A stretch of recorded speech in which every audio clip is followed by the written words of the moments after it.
আমগঞ্জের প্রধানমন্ত্রীও আমগঞ্জের শাড়ি নিয়ে আবার যেই পারছে এইভাবে গিফট দিছে, দামি দামি শাড়ি নিয়ে গিফট দেয় আর কি।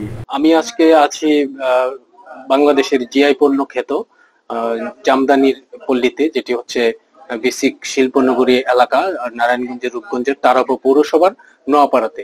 তো আমি আজকে যে চিত্রটা দেখাবো সেটি হচ্ছে যে এখানে যারা কাজ করছেন তারা প্রত্যেকেই জামদানি কারিগর এবং তারা প্রতিদিন প্রোডাকশন ভিত্তিতে কাজ করে থাকেন। সেখানে হচ্ছে যে একটি শাড়ি তারা তাদের তাঁত থেকে বের হওয়া পর্যন্ত যে সময়টা ব্যয় হয় সেই সময়ের মজুরিটা নির্ধারিত হয়। প্রতিটা পণ্যের ডেলিভারির পর্যন্ত তাদের একটা সীমানা থাকে।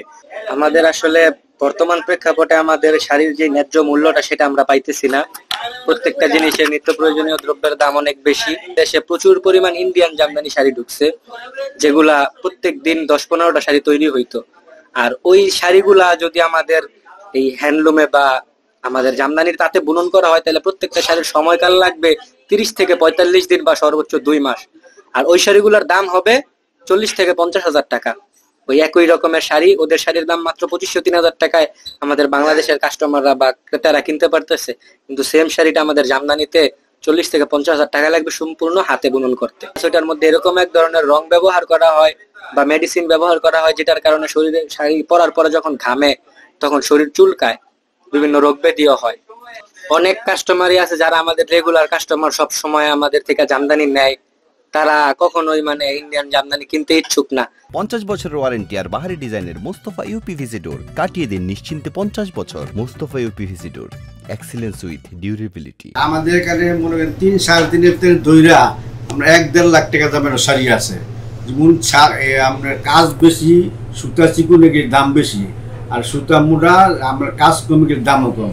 মনে করেন আমাকে এখান থেকে আয়ে ঢাকার তো লোকজন আয়ে, আমি ইন্ডিয়ার তো লোক আয়ে শাড়ি নেয়, যেমন আরো বাইরের দেশেও যায় আমার শাড়ি। যে বিশ্বের যে দেশ বাঙালিরা আছে এরা অনলাইনে আমাদের এখান থেকে শাড়ি কিনে নেয়।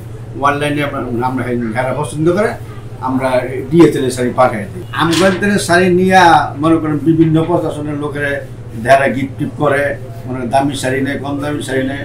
আমগঞ্জের প্রধানমন্ত্রীও আমগঞ্জের শাড়ি নিয়ে আবার যেই পারছে এইভাবে গিফট দিছে, দামি দামি শাড়ি নিয়ে গিফট দেয় আর কি। অনেক বছর আগে দীপুমণি শাড়ি লইয়া গেছিল, এটা অনেক 10-12 বছর আগে। ভারতের শাড়ি হেরা জামদানি নকলটা বানায়, কিন্তু ভারতের লোকেরা 2-1 পরলে ওই শাড়ি হেরা আর হ্যাকদাসটা পরে না। হ্যাকদাসের শাড়ির মান ভালো না, আমার জামদানির মান ভালো। দোনো পিঠে কাজ, দোনো পিঠে সমান কাজ। একবার উল্লো পিঠে এখন সুতা ভাইয়া থাকে, এখন শৈল চুলকা। 1-2 বার ভারতের জামদানি পরলে আর ফেরা পড়তেছে না।